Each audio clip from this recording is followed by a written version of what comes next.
I'm Dan Johnson talking to Steve Minnick, who is going to tell me, first of all, what this is. It's not the Harmony, it's... Right, Dan, it's the SportStar MAX. If you remember, right before we brought out the Harmony, we brought out the SportStar MAX, which took us to the full 1,320-pound gross takeoff weight. That was the MAX part. Right. The SportStar was, well, this was the very, not this particular one, but the SportStar was the very first aircraft ever anywhere to be approved by FAA as a special light sport aircraft. So that was many, many years ago now, 2005 it was, and that was just SportStar then. Right. And the weights were a little different then, and now it's the MAX because it goes all the way up. Right. We actually had the SportStar, then we had the SportStar Plus, then we had the SportStar SL, then we ended with the SportStar MAX. And then, because it's a company of engineers, they can't leave it alone. We actually had an airplane that was maximized for our and the Australian market, and that was the Harmony. And that is why you hear so much about the Harmony, because it is the ultimate for our limitations as far as the sport pilot category. Yeah, so that's going to be a little faster, a little more performance because of the wing. This has what we call a Hershey bar wing. It's often how it's said, just because it's flat, and it does kind of resemble a Hershey bar if you look at one. But that means it's got a straight leading edge, straight trailing edge, parallel to one another. The Harmony has a taper, dual taper, compound taper it's sometimes called. So it's a little dressier wing, if you will, and gets a little more speed, does it? Exactly. The actual speed came from modifications to the wheel pants and the fairings and the overall design of the aircraft. We moved the firewall forward 4 inches, tapered and elongated the wings, and increased the control surfaces by 25%. But then all this is on the Harmony you're referring to? This is all on the Harmony. Okay. And so it was a major design change for the aircraft to do that. It still had carried forward all the wonderful flying characteristics, which you've reviewed in several your video reviews for us, which I thank you for. And we've got a great, delightful airplane, but some people still want this model, and we can still do that. Okay, I did not know this was still available today. I want to observe something that I remember when this went from all those earlier iterations, the SportStar, the Plus, the SL, and so forth. There was a lot of cleanup of the fuselage. At first it was, well, I'll just say simpler, and then it got some nice gradual lines and shape to it. I'm remembering all that correctly, am I? Exactly. The actually with the SL introduction was when we put in the compound curves. We put a composite insert for the canopy, redesigned that area, and so it became a much more streamlined. Prior to that, it was a metal canopy with the Lexan formed over the metal. That was a instead more of integrated looking, in like it this. wasn't integrated. Yeah, and so we ended up with a much cleaner, and each modification added some speed to the bottom line of the aircraft. Now, I'm looking over your shoulder here, and I'm looking at the top of the panel, because one of the things I remember about the Harmony, I believe, was that it had what's sometimes called an eyebrow panel, because it kind of hangs over the panel a little bit.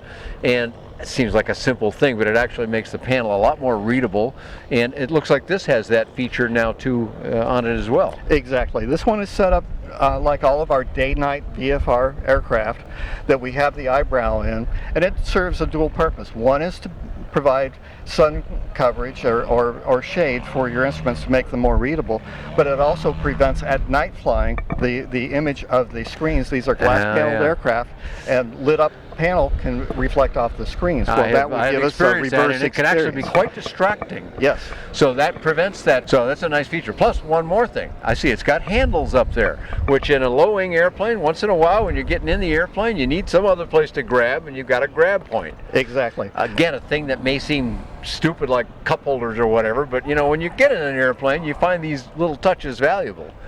And I've always kind of liked the SportStars. If I said I got to have one, the lead time for production is about 4 months. Okay, well that's not bad in the airplane world. In fact, that's pretty good in the airplane world. Yeah, it's a month to get it into production, 2 months to produce it, and a month to get it shipped into the United States. Right. So a whole month just getting it here, but I know that's the way it goes. They got to check them carefully, customs and all the rest of that stuff. Well, so the airplane that I might have thought, now this particular one is not a new order. It I mean, I'm looking at it. This is a beautiful looking airplane, but this is actually a used airplane that you've got for sale? Exactly. It's one of my customers' airplanes. He got it. It's a 2013 SportStar MAX. It's got less than 225 hours on the aircraft. Just broken in then. It's got the full Dynon Skyview panel with a 10-inch and a 7-inch screen in it. It's got a Garmin 560. Wow, beautiful. You know, dual radios. It's got Navcom as well as a secondary radio. Oh, is that it's right? a well-equipped airplane with a full leather interior. But this is the type of aircraft that we just love to broker for our customers. So he's offering it out for sale. He just hasn't used it very much, as you can tell. It's a 2013. Yeah. We just did the 5-year rubber kit exchange on it. So, is that right? Okay, so it's all been gone over ready to go by your operation and ready to go out the door. Exactly.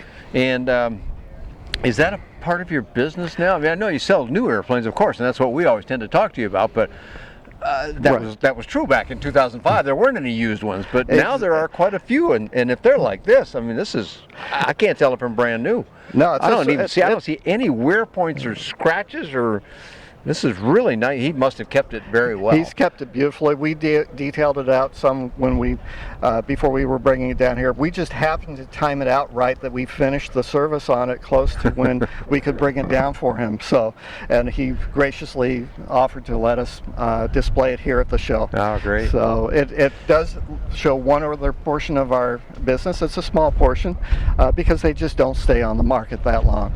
And there aren't that many light sports out there in the used market, but occasionally, and it makes a great value for someone. Well, I know people say, gee, some of these airplanes have gotten pretty expensive, and yeah, it depends on your budget. You know, one man's floor is another man's ceiling budget-wise, but for many of us, a lot of these airplanes that I love them all. I'd buy one of every one if I had the pocketbook for it, but I don't. So you got to watch your prices, and a used aircraft is a perfectly legitimate, but that's a part of your business these days. Is that right, Steve? Yes, sir.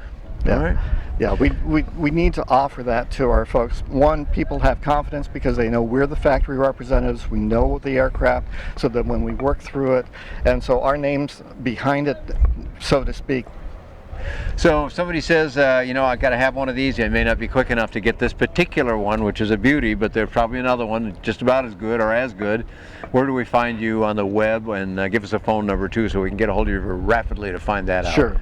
The best way is to go into our website, which is midwestsportplanes.com. Okay. We can get your email on that. Our email and phone number are on that website, and my direct number is 937-266-9303. There you go. You can call Steve right on his hip anytime you want. You can call him as soon as you see this video.